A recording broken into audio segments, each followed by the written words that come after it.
Within a narrative text, typically you see character setting, problem or conflict, plot, ending or resolution, main idea, theme, and author's point of view. A lot of those things can be seen in a informational text, but it's presented differently and talked about differently. So think about how you can make those connections between that narrative and that inferential. But being able to teach all of these things in the narrative text can sometimes be more fun and also bring the student's attention in. So then when you make those relations to the informational text, it's a little bit easier.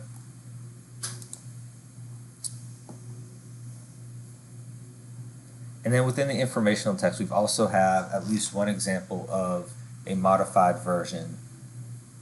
Within the curriculums that we're providing, there are some additional modified informational text.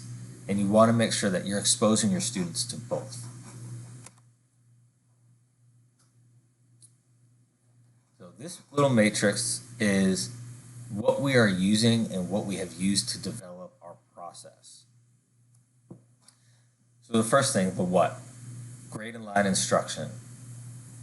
Using comprehension strategies with varied depth of knowledge, adapting grade aligned text, explicit instruction of key vocabulary, and then assessing student outcomes either through periodic probes, but also our pre-test and post-test to see improvement.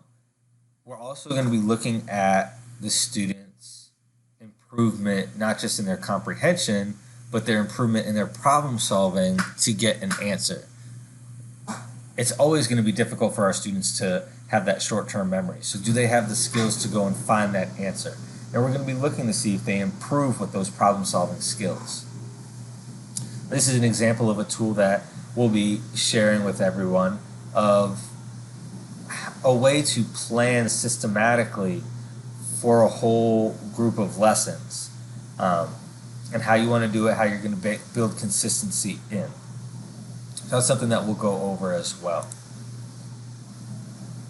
The second piece is our evidence-based practices. So we use story-based literature lessons, systematic prompting with feedback, that's task analysis instruction with the system-released prompts, as well as constant time delay, and using graphic organizers. There is a built-in component of peer support that we will hopefully get to use as well. When we saw it last year, we built and changed that to hopefully improve that system. And we also don't know what that may look like with COVID.